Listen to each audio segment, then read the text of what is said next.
از سال 1385 12 سال پیش با سرمایه گذاری تقریبا صفر،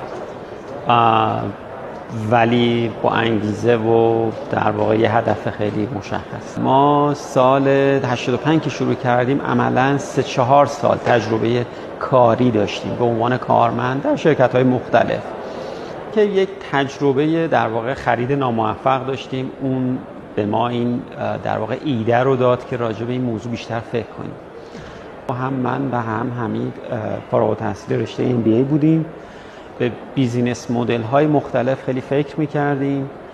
با یه طرح و پلن اولیه نه چندان مفصل کارو شروع کردیم. خدا رو شکر تو سالهای اول تقریبا بهمون ثابت شد که میشه موفق شد، ولی که باید خب به هر حال مسائلش رو دونه دونه حل کرد و پیش رفت.